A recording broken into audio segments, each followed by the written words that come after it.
I once saw a jewelfish during such an evening transport of stray children perform a deed which absolutely astonished me. Now, the writer is telling that once he saw the jewelfish transporting, moving their children, stray children, lost children, to sleeping or nesting place and perform a deed. Deed means an action which absolutely astonished, amazed him. I came late one evening into the laboratory. It was already dusk, and I wished hurriedly to feed a few fish which had not received anything to eat that day. Amongst them was a pair of jewelfish who were tending their young. It was already dusk, means it was already dark, and the writer wished hurriedly to feed a few fish, and among them was a pair of jewelfish who were tending their young one, who were looking after or taking care of their young ones. As I approached the container, I saw that most of the young were already in the nesting hollow, over which the mother was hovering. Hovering means to move to and fro. Fro means to move forward and backward. The father fish was looking for the strayed children, and the mother fish was hovering over the nesting hole, like moving backward and forward over the nesting hole. She refused to come for food when I threw pieces of earthworm into the tank. The father, however, who in great excitement was dashing backwards and forwards, searching for prawns, allowed himself to be diverted from his duty by a nice hint and of earthworm. For some unknown reason, this end is preferred by all worm eaters to the front one.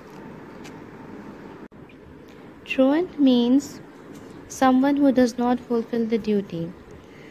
So the father fish was looking for truants, the stragglers, the babies who did not obey or follow the signal. As the writer dropped worm into the tank, the mother fish who was hovering over the nesting hole refused to come forward to get the food, but the father fish was diverted from his duty and rushed towards the food and took a big piece of worm into his mouth. As he was in act of chewing this mouthful, he swam up and seized the worm, but owing to its size was unable to swallow it. As he was in the act of chewing this mouthful, he saw a baby fish swimming by itself across the tank.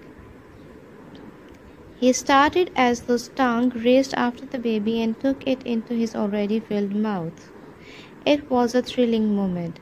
Now, the father fish, as he was chewing the food, he saw or caught a glimpse of a baby who was roaming around in the tank and rushed towards it and took it into his already filled mouth, and it was a thrilling moment. The fish had in its mouth two different things, of which must go into the stomach and the other into the nest. What would he do? I must confess that at that moment I would not have given 2 pence for the life of that tiny jewelfish. But wonderful what really happened. The fish stood stock still with full cheeks but did not chew. The writer says that he was 100% sure that the baby fish was going to be hurt. But what did the father fish do was a very amazing sight to see. The fish stood stock still with full cheeks but did not chew. If ever I have seen a fish think, it was at that moment. What a truly remarkable thing that a fish can find itself in a genuine conflicting situation, and in this case behave exactly as a human being would. That is to say, it stops, blocked in all directions, and can go neither forward nor backward. Over here, the father fish behaved or acted exactly as a human being would. That is to say, it stops, blocked in all directions, and can go neither forward nor backward. It means that the father fish was frozen. He was confused and he was like, what to do now? He was thinking about that, and a fish can find itself in a genuine conflicting situation. Genuine means real, and conflicting means something which causes a fight, a conflict. So he was in a conflict and thinking what to do. For many seconds the father jewelfish stood riveted, and one could almost see how his feelings were working. Riveted means not able to move. So for many seconds it was seen that the father fish was not able to move, and his feelings were visible, that how he was feeling. Then he solved the conflict in a way for which one was bound to feel admiration. He spat out the whole contents of his mouth. The worm fell to the bottom, and the little jewelfish, becoming heavy in the way described above, did the same.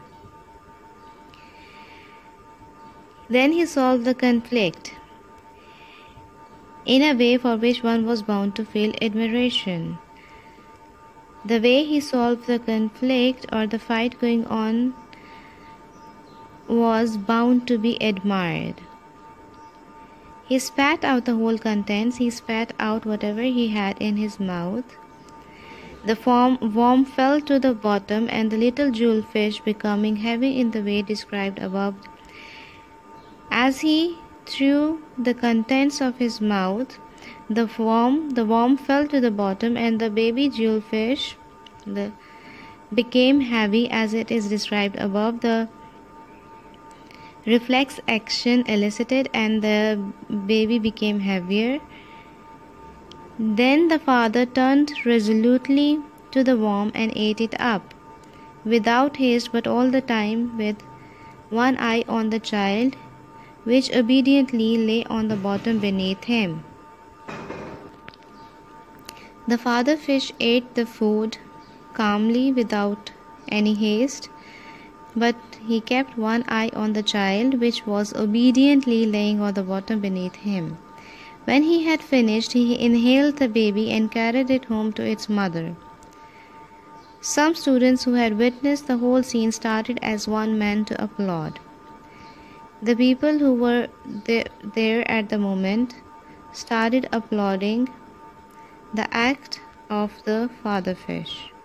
The way he solved the conflict was bound to feel or was bound to be admired. So everyone over there applauded the deed of the father fish.